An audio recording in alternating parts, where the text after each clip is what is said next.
Welcome to Power Forward and Lead, the podcast dedicated to inspiring you to become the best leader you can be.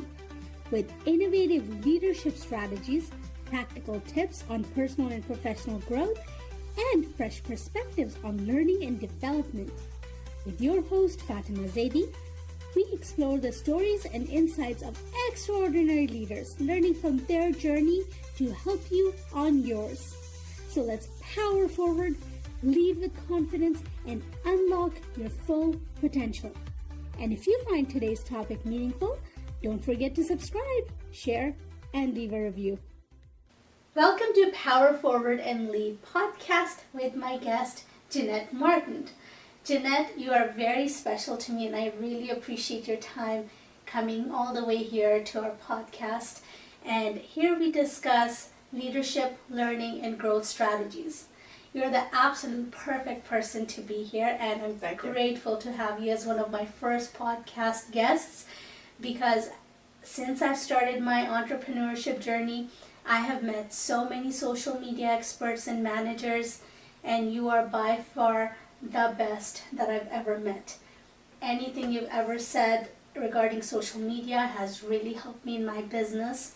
I'm always thrilled to recommend you, and I hold you very highly in my heart. Thank you because so much. Everything you say is so down to earth and easy for anyone to grasp. Mm-hmm. You don't get into the technical details, but first I want to formally introduce you. Jeanette Martin is the owner of MYBC, that is Move Your Bum Chum Consulting. We'll have a story on that shortly.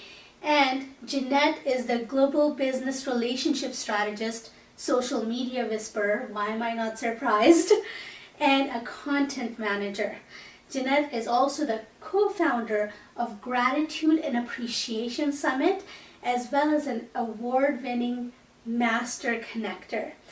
Jeanette is a member of many nonprofit organizations, including the director for Fort Langley Jazz and Arts Festival, Sir Optimist International of Langley, and Night Shift Street Ministries Langley, and is that Gives and Giving Tuesday leader? Giving Tuesday Canada, and Giving Tuesday leader in Langley, or we call it Langley Gives. The group that I belong to is called Langley Gives, and it's a group of nonprofits that all work with Giving Tuesday, which is a global organization. And on top of all of that, you're also a brand ambassador for Canadian and international food companies.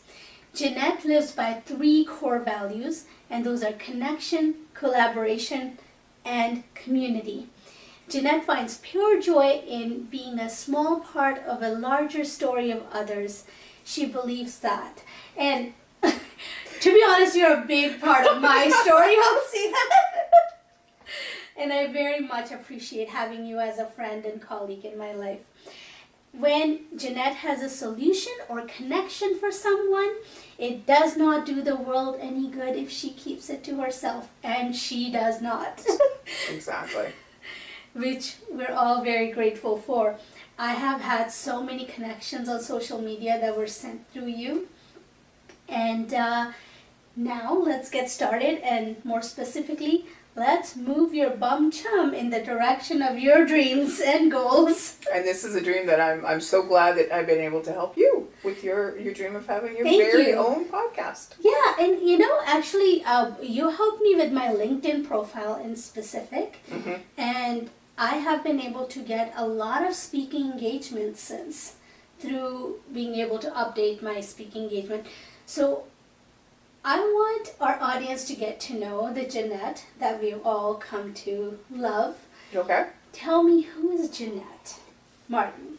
Well, Jeanette is a 60-year-old recently business owner. Started my company April 1st, 2014. So coming up to 10 years in business shortly. I am the middle child of a big family of 7 kids. I have worked for the best in the business. Very grateful to have worked for Reitmans, which is a Canadian fashion brand. Reitmans, Delmies, and Tells in the 80s. Into the 90s, worked for Starbucks. I was manager, coach, mentor for them. worked with different stores, managed stores, and then I also taught coffee knowledge. So when you showed me in your office here, there was coffee. I felt incredibly at home. And then went on to work for Staples and worked in project management for construction, hardwood floor project management. I had a stint working at a marble and granite countertop company there for a couple of years. All, Fatima, with the core belief of that customer experience. To the detriment sometimes of my advancement in big corporations, because I was always like a sales manager, customer service account manager, and the tick boxes that a lot of companies put into place for managers, that you have to make sure this is done today, this is done today, this is done. And I always arrived at work with that customer in mind. I wanted to make customers' days. And I dialed that back to my parents owned a sales agency. I'm originally from London, Ontario. Moved out west in 1976 with my family, landed in Fort Langley. We stayed in a tent for a couple of months until my dad got his first commission check, because we came very humbly out here for my dad to start his business. And they always told us kids that without a customer, they had nothing. And there would be times where my mom or dad couldn't go to an event, or it was the evening and something was happening, and they had to go take care of a customer because that put food on the table. How old were you at that time? At 12, I moved here in 1976, so 12, do the math quickly in my brain. 12 to about, say, I think they finished their sales agency about 1982, 83, maybe a little longer than that. And they had to build. And I watched my parents build a business, and they were commissioned salespeople. So unless you moved your bum chum and went out and took care of your customers, they didn't have bread on the table. So I'm also a world traveler. I've been lucky enough to be in 40 countries on 5 continents. I love traveling. I love being able to go and meet people where they are and understand. You know what my core belief is? Wherever you go in this world, learn the 6 most powerful words in relationship strategy building is the word please, thank you, and you are welcome. No. You will be welcomed anywhere in the world if at the base you learn that. And I again attribute that to my parents. Is they, make sure you say please, and make sure you say please and you understand why you're saying please. And when you're saying thank you, why you're saying thank you, and you're welcome. So yeah, I'm very diverse. I get that. It's like we're always so habitual in saying certain things. Yes. One of the things for me that I've noticed is when people say, how are you? And a lot of times it's just, were you actually a thing that you say? It's a formality, right? And most people are like, oh, I'm fine, even if they're not. And I actually noticed a shift in during COVID, when people actually asked, how are you? And they meant it. And when people said, I'm not okay, or if they weren't okay, they said, I'm not okay. And it was beautiful that they were able to say that. Yes, I agree. And if slowly, I feel like we're going back to the routine, which I feel is incredibly sad, actually, not incredible. Like even at work, when I walk in and people who are sitting right at the front, and I always come in and I say, oh, how are you? How's your day? How are you doing?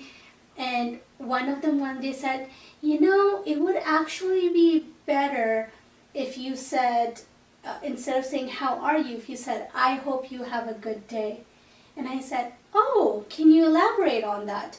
And they said, well, we sit here and we're asked this question all day, all night long, and it's not like people actually want to know. And right. I said, just so you know, when I ask how you are, I actually want to know how you are. And if you're not having a good day, I'm all ears.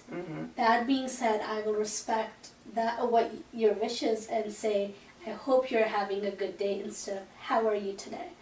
I would even dial it back to, it's funny that you touch on this because I'm a brand ambassador for different food companies, and I do what I call customer engagements and demo sampling out at trade shows and grocery stores, and you have the setup, and people come to the table, or the people that are, running the store, and they're walking by.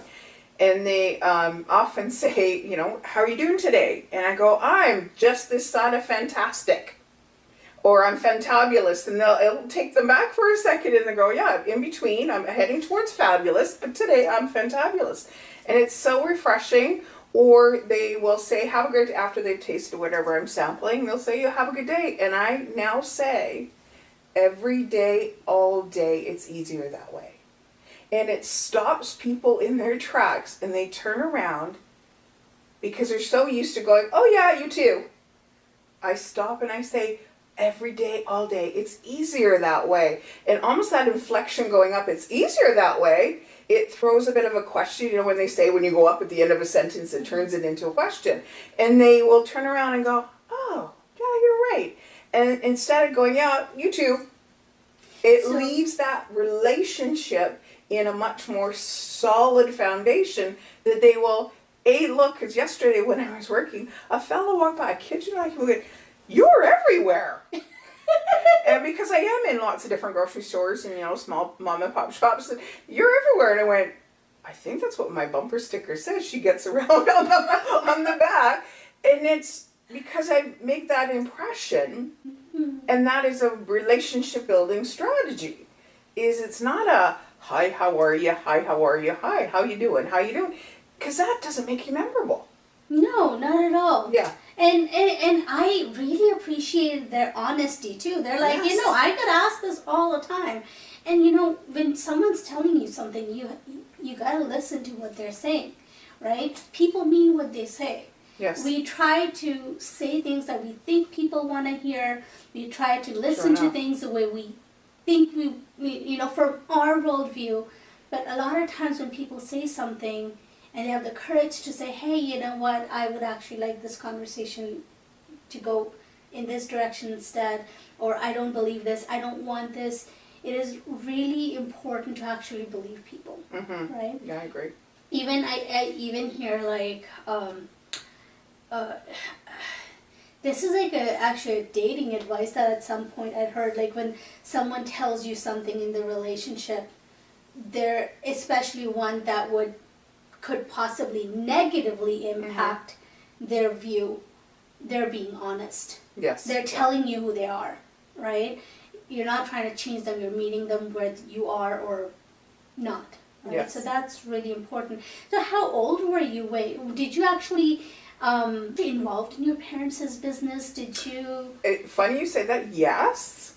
I think when you are a child of a family or a child of parents that are salespeople, there have been numerous times I'd be re-stickering the catalog when price changes came, or they had a showroom down in, one of the lines had a showroom down in Gastown.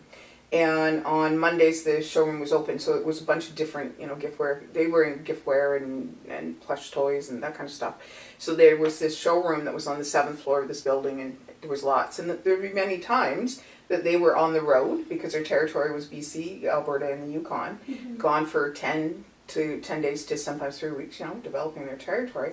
And I would go down, take Mondays off of school, and go and work the showroom for them. And it was so much fun. And trade shows, again, if you're a kid, you're humping in the samples, humping in the boxes, so mom and dad can set up their booth and working on the weekends. And because if they had at least someone approaching, because we all know in the selfie, just say hello, thank you for walking into our booth, what section attracted you to start that conversation. I could put that person or that potential new customer in a holding pattern for them while they were helping here, writing up the order here, and then I can kind of say, hey mom, hey dad, this lady, we were talking about this, and this, and then it helped my parents get quicker to the end result of the sale because I was kind of wandering around in the booth. So, oh yeah, 100%. That's such amazing experience yes. at a young age. I love trade shows.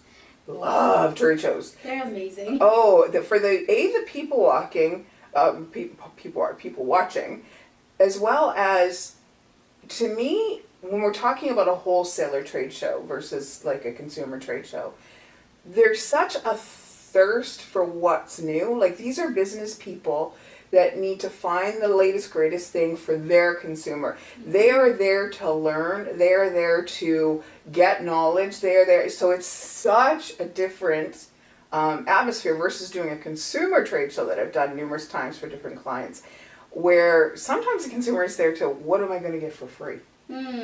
Versus, and I'm there for entertainment, and if I happen to see something and the person is nice to me and chats me up and gets to know me, I don't feel like I'm being sold to, then the experience is much, much different.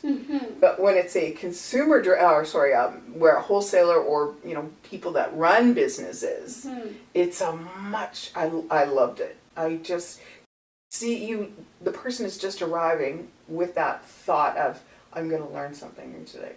It is quite amazing. I know I very briefly, in one of my family members' business, did sales for promotional products. And promotional products, safety products, office supplies, that kind of stuff. And so I have been to a few trade shows around, like seeing vendors and suppliers, and there were two things that really stood out to me about them.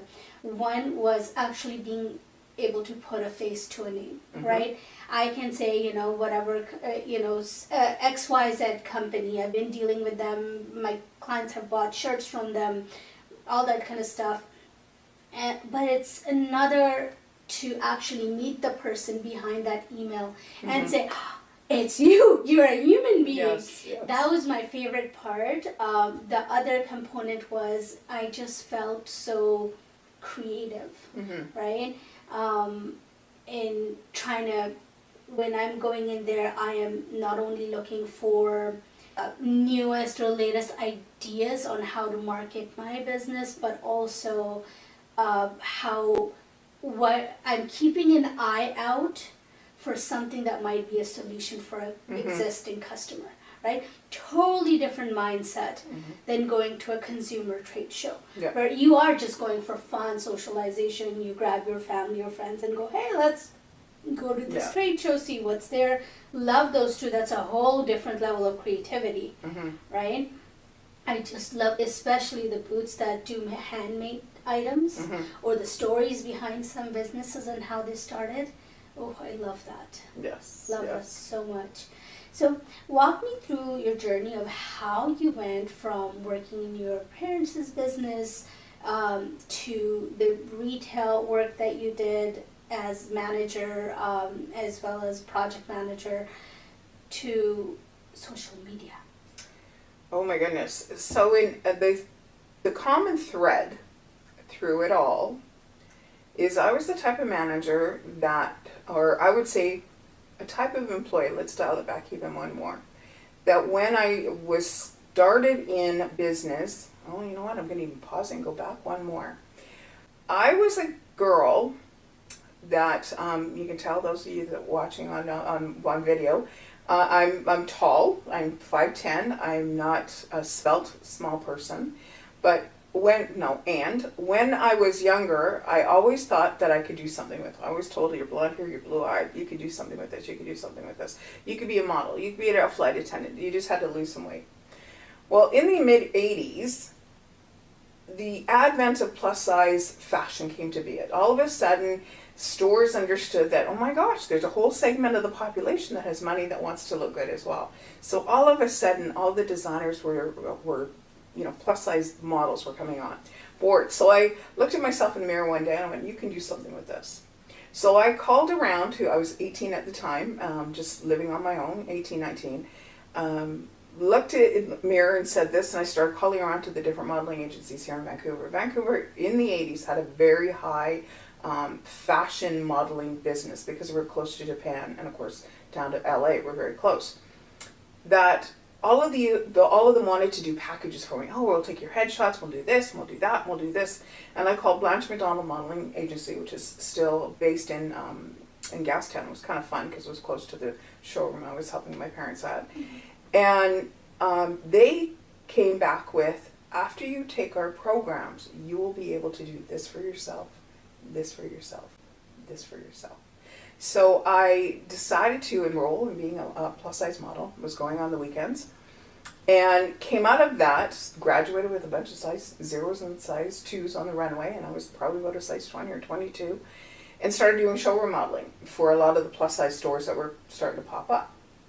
And when I made that first initial connection with these women that are in the audience, seeing the fashions looking fantastic, there was a connection there that I will never forget as long as I live. It's like, wow, that person wants to feel as beautiful and as confident as I do in this moment.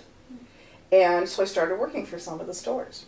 And very rapidly, the stores saw how I connected with the customer as well as how I wanted to be there. And so I became a third key, which is like an assistant to the assistant manager. Then very quickly rose to be an assistant manager, then rose to be the manager. And then I was on the track, after I left fashion, I was a district manager for a number of different stores. And what I can say with that set me up for the 13 years that I was in plus size fashion from mid-80s to 2000 is be the type of person that if your company has something to offer you to teach you something, suck it up like a vacuum. If there is a program back there and it was like, hey, we're putting on a sales coaching thing, or XYZ company is putting on a sales coaching thing for all the managers, do you want to go? Yes. If there was something that came online about sitting down and having very in-depth conversation with the buyers, or I would say yes. Like, because it propelled me and set me up continually for my success. Being that manager that was the tick-a-box manager back in the day of this has to be done, that has to be done, that wasn't really part of the fashion business because we were so wanting to make women feel good. So that set me up as being that leader, that manager that was willing to say yes to, because a lot of this stuff wasn't paid. It was like, it's happening. You can go if you don't want to go, and go. And like, yes, yes, yes. So wherever I went from there to the next company, working for Sears Eaton's, and again, there was electronic product knowledges. And when I worked for Staples, there was a lot of online knowledge that you could take. It just led me to thirstily pull from these companies that wanted to make me better. And there's a lot of companies that don't do that now. It's like you have to go and get it on yourself. So if anybody is out there watching this lady and is reading this, listening to this, is that there's opportunity within your organization, and if they're putting on seminars for your betterment, say yes. And that was when I turned 50 after working for all these incredible companies over the time and very diverse companies is, okay, you've been trained by the best of the big box retail. I want to take this and teach it down to the small box. I want to help small businesses have that big box thinking. And that led me to start MYBC Consulting, which is the Move Your Bum Home Consulting Company.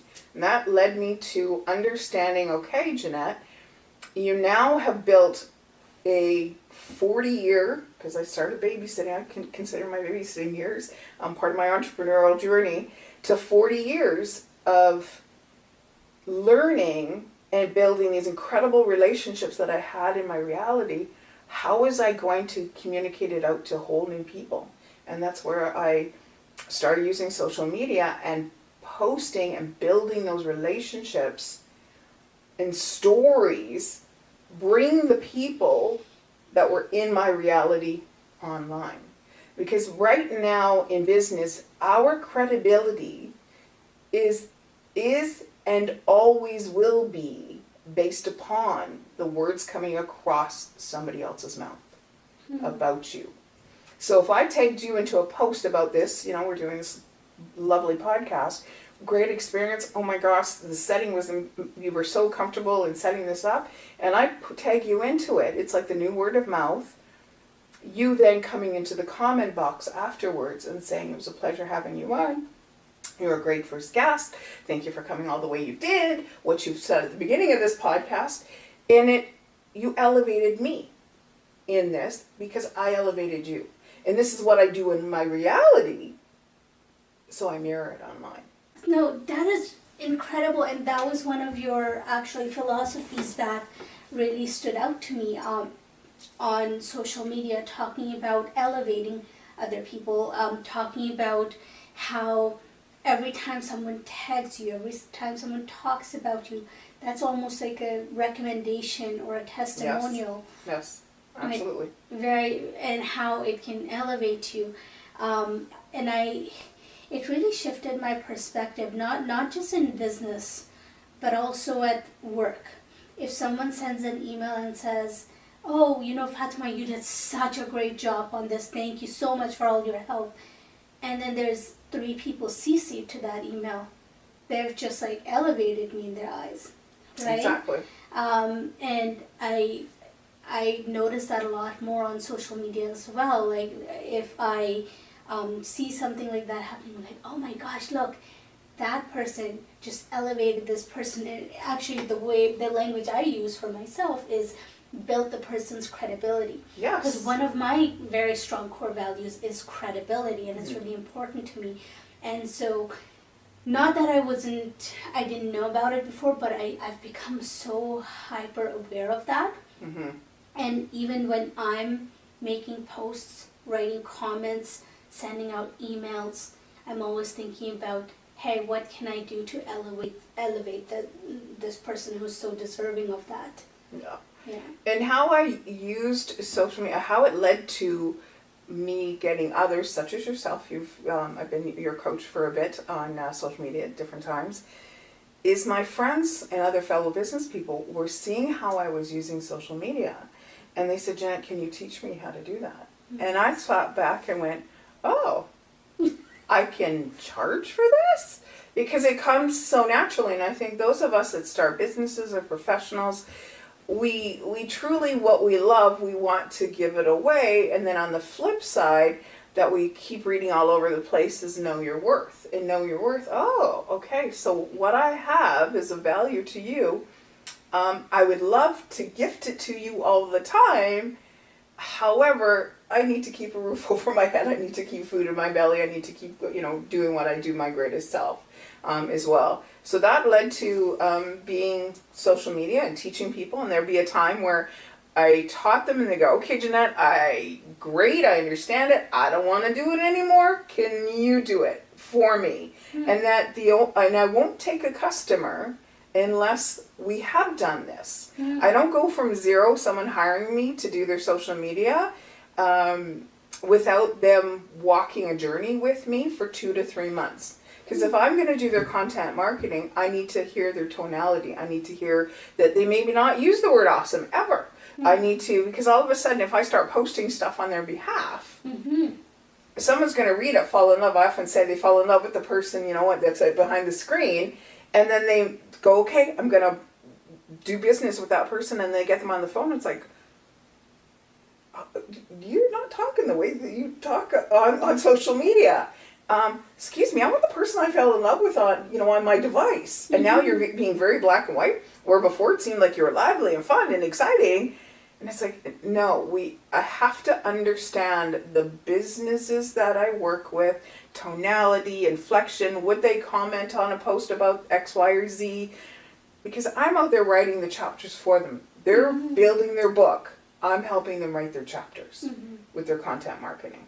And I worked with a politician, and I said, if you want me to be like a poke the bear kind of content marketer, I said, you've got the wrong person. Mm-hmm. I want to elevate your good stuff that you do in the community and how you show up.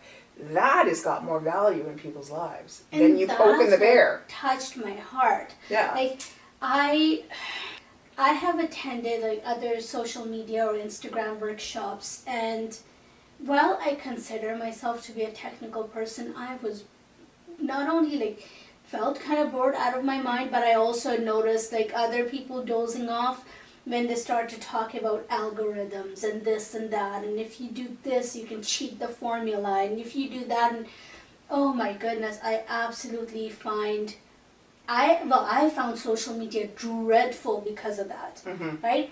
Because that's not my area of expertise. If someone is a social media manager or expert in social media, they can know all that background. But I'm not trying to, my expertise is in leadership development, it's in speaking, and really what I want to focus on is what's my expertise and not how a social media website works in the background. That is not my area of expertise, which is where I think you're such an incredible social media marketer.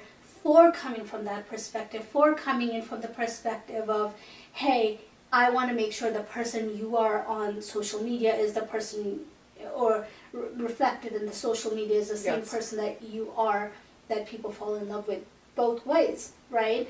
That one of my favorite things is when you said every time someone clicks a like or a heart or an emoji, there's a person behind that. Absolutely. Who took time out of their day to actually respond to one of your posts. And you encouraged me to not only reply to every comment, but also tag and respond to people who just clicked a like, because that was also a person. Absolutely. I often say that I help people mark their it factor. Mm-hmm. I'm a mark it-ing person. Is we all have an it factor. That when we share our stories, share our posts out there on social media, we are putting out what it is we do. The it. And people looking at social media and looking at the posts will either go, wow, I didn't know that about you, that it about you, and either want to celebrate with you, Mm-hmm. or they will envision that it in their life, that may be missing in their life. So they can see whatever you're posting, solution you've done, process you've done, widget you've invented, is like, oh, look at how it is working in Fatima's life. I need it in my life. And then we will do a little bit more research. We'll follow. We'll keep reading. We'll watch. We'll at a distance, and then all of a sudden it'll click. It'll click and go, okay, now I'm going to direct message. Now I'm going to hit that email button. Now I'm going to hit the message button and go that one step farther and go, you know what? I was reading your post about blah, blah, blah, blah. And you know what? I really like what you got to say. I need that in my life. Can you email me back? And it's because we, if anything, this last 4 years have taught us is we're our own little researcher looking for facts. Sometimes we don't get the truth, but looking for our own little facts. So we find these little facts, and then in our mind, we get to a point where it's, I believe. Okay, now I'm going to hit that button. So, and I have a very different approach to using social media. In so many times you get told, and I'm sure in your seminars you've gone to, is find that solution, find the pain point. Well, I don't know about you, but I don't go onto social media to share my pain. Mm-hmm. And to look at it truly from the eyes of a negative in people, mm-hmm. and an opportunist in people, that just doesn't sit well with me. I'd rather help a customer, what do you do right? Mm-hmm. Unpack that in celebration, and how can we take that celebration and how you got to where you are with this far, and let's use that energy to get you over here. Mm-hmm. I think if we celebrated each other more, we'd be more drawn. I'm more drawn to a party than I am to an accident on the side of the road. Mm-hmm. So if we use social media in the way of celebration and showing our process and how we got to where it is, those on this side of the screen looking at it can identify a lot better. And that's how I use social media, is mirroring it. My guarantee, as I like to say with all my clients that I work with, is if you can post on any of them, and believe it or not, there's about 4,000 different social media sites that are out there, both intranets and internet based. If you put out a post that says, is Jeanette any different in reality if she portrays herself online? And if you get a yes, and I may not even be on the site, but people know who I am because I'm very well known. If you get a yes, I'll give you back all your money. Working with me, guess how much money I've given back? 0. Because I do not portray myself any differently, because I want the person to fall in love with me behind the screen and in person. Mm-hmm. Yeah. And then how would you balance, when you're trying to show everything, this is one of the challenges that I've personally run into. There are certain things that I personally like to keep confidential. Correct. One of them is where I live. Mm-hmm. I like to keep my family members out of social media. I'm very, very, very happy to give testimonials to businesses, but I can't tag myself. And partially the reason is what I do in addition to business is working in corrections. And that part of me comes with a certain level of confidentiality I have to maintain because of the nature of individuals that I work with. But then I have this business side of me which requires me to be open and out there and talk about myself. And it's just been so difficult to try and like find the sweet spot for it. I would say you call what I call the W5 story. You've had my W5 story done. Way back when I got into business, to me, we all have a very unique W5 story, our who, what, where, when, and why story.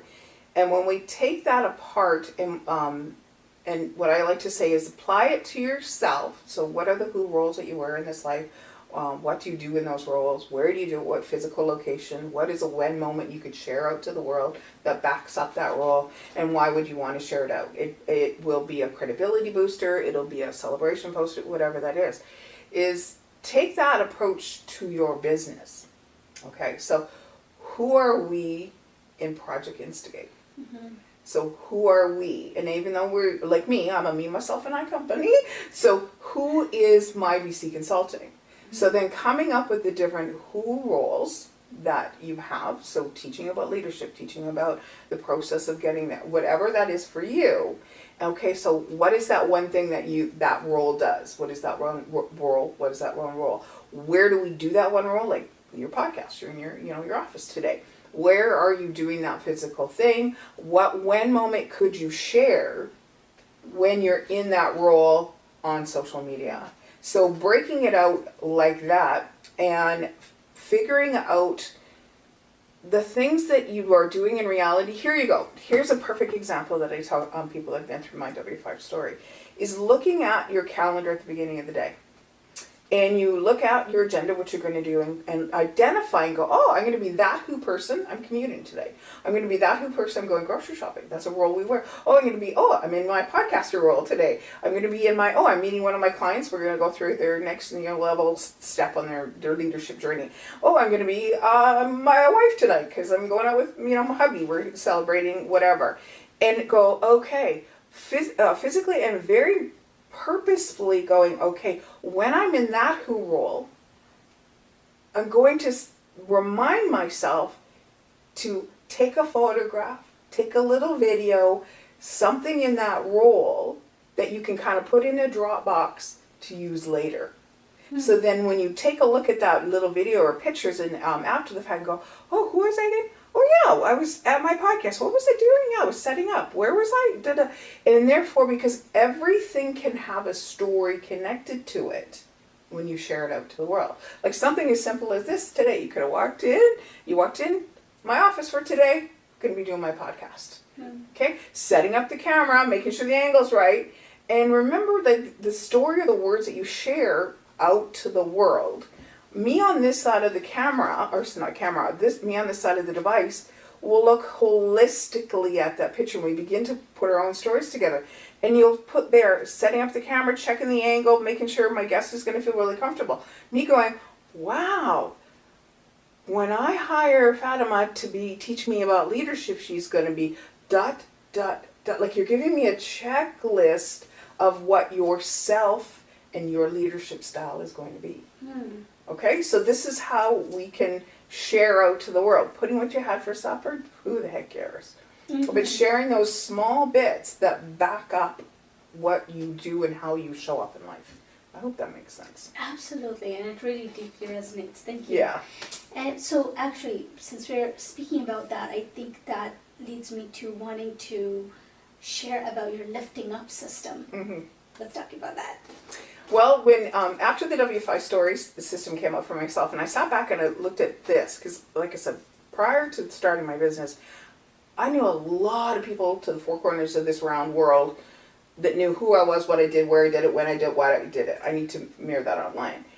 Then it was like, okay, Jeanette, so how am I going to utilize the social media platforms, the tools, because they are tools, like a hammer, a saw for building business. At that time, LinkedIn, Instagram, Facebook, and Twitter. It spells lift. L-I-F-T. And LinkedIn always kind of coming first because to me, it's where the professionals hang out. It's where the movers, shakers, decision makers, where your credibility, who you're hanging out with. Instagram, your visual story. Facebook, your emotional reaction or emotional relationships tend to be on Facebook. Twitter for those quick little hits, and it's still, or now it's called X, still is quite prevalent, especially when you want to start a conversation. So that was the L-I-F-T, the tools. Well, when you see it written out, it's bracket I, period, N, period, G, period, bracket, up system.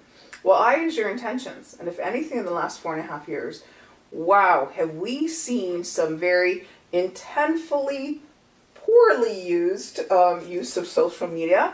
Or to me, if we wake up and we are very intentful in what we're doing, like what are your intentions? Basically your W5 story. That's your intentions. To me, the most important in the whole wide world is what we're doing right now, and why I'm here is your networks. Your networks in life is how can you bring your network in to gain deeper credibility about yourself. How can you, and when I say network, I mean you're the guy that you go get your groceries every single time he's at the grocery store and you say hi. He's your network. Your network is your business associate. Your network is the associations you belong to. Your network is the people that are around you. How can you bring your network in to get the G, which is their goals, your community goals, the store's goals, everybody's goals in life. And we do that by, if we natural law of attraction, if we lift up people, if we're lifting up people, they'll turn around and lift us up in return. Law of attraction. And it may not be that person is going to lift you up that you said something nice, but Joe who read it goes, wow, that Jeanette is fantastic. I'm going to slide into the comment box and say something. Wow, Jeanette, every time you post about good people and how you're doing virtual coffees with people, you just make them feel so special. You may, even though I tagged you into the post because I want to lift you up because you're phenomenal, Joe saw it and it affected him. So that's how, and now Joe's in my network. So it's the lifting up system. And I teach that about understanding the viewership or the mindset of the person who is using that platform. LinkedIn, very different from Instagram to Facebook, where your mindset going on. I know when you're on Facebook, it's very emotional. So you go on there, it's a very emotional site. So it's important to, how shall I say, use good emotional words in your post. I've noticed that, and I've noticed talking about how each platform is so different, and the people that are there, their intentions are different on different platforms.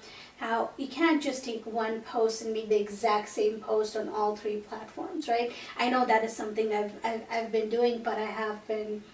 I'm going to stop you there. Yeah. Because when I do my social media content marketing for my clients, I do put the same post on every single platform. I may, like on Instagram, do the appropriate hashtags. Mm-hmm. The reason is because I know the mindset of the person looking at that post on LinkedIn is an inquiry based. So my eyes, or the eyes in the presence, the person is in a different mindset. They're not going down a rabbit hole. Instagram, they're in the mindset of, I'm tired of looking at my 4 walls where I am, show me something different. Okay, so they're going to look at it from a visual learning aspect versus LinkedIn, I'm in inquiry. I'm in educational mode. Facebook, when I look at the same post, I'm more emotional. I'm going on there to check my family and what's going on in my relationships. So I'm in a higher emotional state when I'm viewing. And when I'm on Twitter, I'm in more of a conversation. Give me something quick, give me something quick, give me something quick.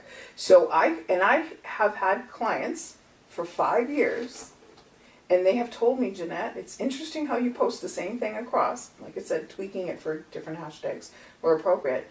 None of my followers or connections that follow me have ever said, you know what, you post the same thing on LinkedIn as you post on Instagram. Mm-hmm. It's because the mindset of the viewer, that's where you have to understand. It's not about you. Powerful. Yeah. I keep learning new things from you. Yeah, it's quite interesting. I have really gone back and forth on that, but the last thing I had heard was not to make the same thing on 3, but That's actually really fascinating because it is the same post, but the perspective of the person who's looking at it is different. Exactly, because you are. When I go on, no one ever says, oh, I went down the rabbit hole of LinkedIn the other day. We never say that. We always, we justified it in our head, like, oh my gosh, I read a great article about Sony. I read a great article about, the leadership abilities of General Electric. Like, you come away from LinkedIn going, wow, I learned a lot from this connection, that connection, and what this company's doing. Where we often say, oh, whenever I get onto Facebook, I go down the rabbit hole because it's so emotional and emotions suck us in. So it's very different. Let's talk about Move Your Bum Chum. Oh. Oh, we're getting to Move Your Bum Chum. Yes, we are. Okay, so back when I started my company, I know, much like you with the name you came out for your company, when you sign up for all your government stuff, your names, your GST number, and all the rest of that good stuff, you have to come up with when you register your name, you have to put up 3 names, and you hope that one's, your first choice gets taken. Well, I was sitting back, and back in March or February 2014, like, what the heck am I going to name my company? Because I was going to have a new client coming on board, and I had to charge them GST. I'm like, what the heck am I going to name? I'm like, I know. Many of my friends have asked me, how, Jeanette, did you go to Spain, all expenses paid, but you don't sell the product, to learn about the product? How did you meet that particular celebrity? How did you, get into that restaurant when there's a 5-month waiting list? How did you do this? How did you do that? And it was like, well, you move your bum, chum. You get up. You move. You don't wait for things to come. So I don't wait for things to come to me. I put myself in situations so that person can ask, do you want to go to Spain? Because they know my sphere of people are going to need their products. So I went, I know, MYBC Consulting. And when it came back that I was accepted, I was like, holy smokes. And this is the beautiful thing that at the moment I didn't think about it. But now, our province, British Columbia, has big M, little y, big B, big C, everything.org.ca.com. So when you go on to look for something to do with my BC, pay your bills, whatever, my website comes up. That's awesome. Because of MYBC Consulting. So it stands for the Move Your Bum Chum Consulting Company. And what I teach people, it's funny, because when you move your bum chum, you also have to CYA. You have to cover your ass. So what you're putting on social media better be exactly what your ass is like in reality, because it's going to come back to haunt you. So Move Your Bum Chum. That's where that came from. Awesome. MYBC Consulting. And so many people think it stands for My British Columbia. And it's funny that now I've been in business for 10 years, the first 3 or 4 years I didn't tell anybody what it stood for. Because I thought it was too quirky, too don't take me seriously. And then it got to a point of, wow, look at all what's happened in my business. The people I've met, the connections I've met, the legacy that I'm building, and why is it happening? It's because you're moving your bum chum, Jeanette. So I've been telling people what it stands for now. Thank you for sharing that. I love that story. Yeah. But actually, even I learned even new components to that story. So what I wanted to ask you was, recently you had mentioned that you've been speaking or been a guest professor at a university. Did I get that right? Yes. An instructor. I'm not a professor. Instructor. And this is where? Alexander College, downtown Vancouver. Mm-hmm. Stride Learning Works over on Nanaimo. Mm-hmm. I was asked Northwest University in Gary, Indiana. That's still in the works because they're still figuring that out. We're still in the works. And I teach at the Fraser Valley Continuing Ed as teach social media. And how did you end up moving your bum chum into that area and going into universities? And exactly, are you teaching social media or yes. customer service? Teaching social media. I've also taught for Strive Learning Works, a customer service program. They had their program. They saw what I was doing online and how I posted online and said, Jeanette, I think you'd be a great speaker to be able to deliver this course for us. I've had this lady named Mihan who posted on a Facebook blog hey, does anybody know somebody who knows how to teach social media? And I was tagged into the post, and that led me to numerous times in 2020 and 2021 doing online teaching of their students, social media in their marketing program. And teaching at the Fraser Valley Continuing Ed, that actually started just a couple months before COVID. I had my friend that I went to, something I didn't tell you, but at the same time as going to modeling school, I was also becoming a chef. I thought I was going to be a chef because my dad went to culinary school. And the lady now, that we went to culinary school together 40 years ago, runs the Fraser Valley Continuing Ed, where now we reconnected. Oh, nice. And she and I got talking at either a Langley Chamber event, and she was saying, Jeanette, what are you doing now? And oh my gosh, it's been forever. And I said, well, this is what I do. And she said, would you like to put a course together? We don't have a social media content marketing courses for the Fraser Valley. Would you like to do that? So I was like, oh, okay. Yes. You know, there's certain things that you step into like this, you know, the yeses in life that makes sense. And that's where I came up with my LinkedIn class, my Facebook. I took what I was teaching my, you know, business owners, and I went, okay, how can I teach this kind of a little bit condensed, high level, because there's lots to teach.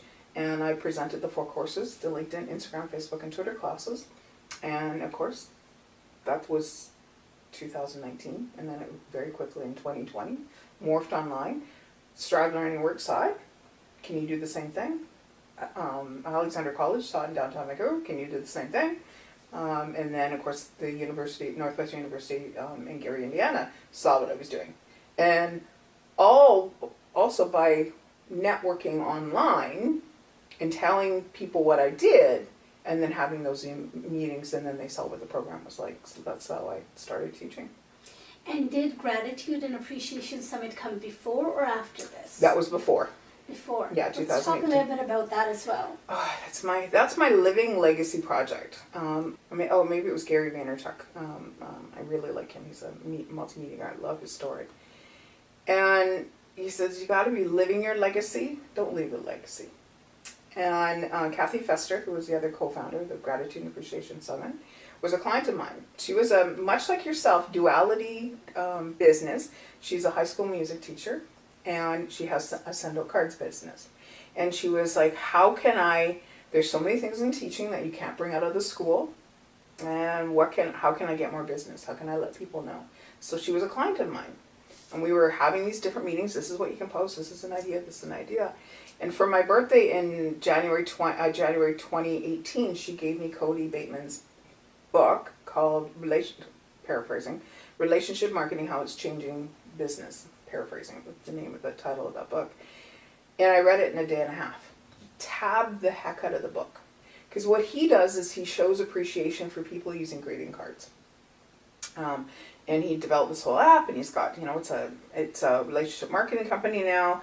And the next time we were to have our meeting in February, I sat down and I kind of went plunk and put the book on the table. And I said, thank you so much for this book. It's amazing. I'm telling you, I highlighted, even got little posted tabby things. It was just amazing, this book. And I said, something's been placed on my heart. I said, the world needs to hear gratitude and appreciation stories. We need to hear how that person built that relationship, being so grateful for that person being in their life. We need to hear that. How did that happen? So we also need to hear about appreciation. And I said, we need like a summit.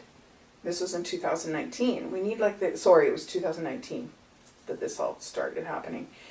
We need to pull people together, and businesses. And so much I said, we need even like the car repair guy, to show how if you appreciate your car, you appreciate the environment, you appreciate your bank account, like that whole story. And I said, I want to do this. And she said, yes. And to have a friend that stepped into that, yes, she said, I don't know how we're going to do it. And they often say in leadership, I don't know how I'm going to be a manager, but I know I'm going to get there. This award system is called the Clovies, is what they call the awards. And I was shortlisted after you get nominated, and then they go through the nominating committee. And there's 3 other businesses in the Cloverdale area that were up for this philanthropic work. And I was nominated because of my work with 19th Street Ministries, which is a non-denominational street ministry based in Surrey that I've been with since 2015, as well as the other philanthropic work that I do. And I believe that philanthropic work is not money. And time has got way more currency ever than handing $1,000 to a nonprofit or to a community. And that was awarded to me in 2022. I was given the first ever Business Excellence in Philanthropic Work. And to me, my community has taken care of me, and I take care of my community. So I would say that has been one of the proudest moments of my life, because it also happened to be on the third Wednesday of the month, because that's when I go to night shift and make a hot meal and be in fellowship with our street friends. We choose to call them street friends versus the homeless. And I got up there and I said, this is the third Wednesday of the month, and my team right now is making a hot meal as I take this award and receive this award. My team is making sure that others are fed, others are valued, others are appreciated as I take this award. And there was a hush in the room. And what I learned in that particular moment is 2020 was a tough year for a lot of people. It was an upside down, backwards, and forward year. And it was like, what can I do to help my fellow businesses in my community? Is if I see something about them, say something in the comment box. That's how I could show up for them, because we weren't showing up a lot in person for each other. Then in 2021, it was, okay, we need to give to ask. And by that I mean we give a smile, we give a kind remark, we give whatever that give looks like. And when we ask for something in return, we've created a space because we've given 3 times. Mm-hmm. And that means when somebody asks, like, hey, Jeanette, do you know of I watch you and post and you say kind things and doing this for me, because it'll benefit us both, is when you then ask for, hey, do you happen to know somebody who would take my leadership class? I know you're serious. You're asking from a place of, I've given, so when I receive this information, it's going to be very valuable to me. So I said that to the room, and I said, I encourage you all, if you want to have a very successful 2023 and onward in business, remember to give, to ask. Disconnect from the give. And that's very counterintuitive to what they say in business, givers gain, give to gain. No, you just got to give to ask. And how receptive in the standing ovation that I got from my sphere of peers and fellow business owners, I would say that was probably one of my proudest moments. That's amazing. Yeah. And that's also really good advice for entrepreneurs and professionals, anyone listening to the podcast today. And is there anything else that you wanted to say as we conclude our podcast? I would say, as cliche as it sounds, you can't do it alone. When somebody crosses your path that wants to prop you up, lift you up, take their energy, and know in your heart you love what you do, and in your mind and how you show the world is your process is worth more than the product or service you're ever going to sell somebody. So, yeah. That's amazing. Thank you so much for being here. My and pleasure. Sharing your story and your nuggets of wisdom. And I really appreciate your time. Thank you. Thank you. If you learned something new to help you grow to the next level or experienced an aha moment, share this episode with someone who really needs to hear it too.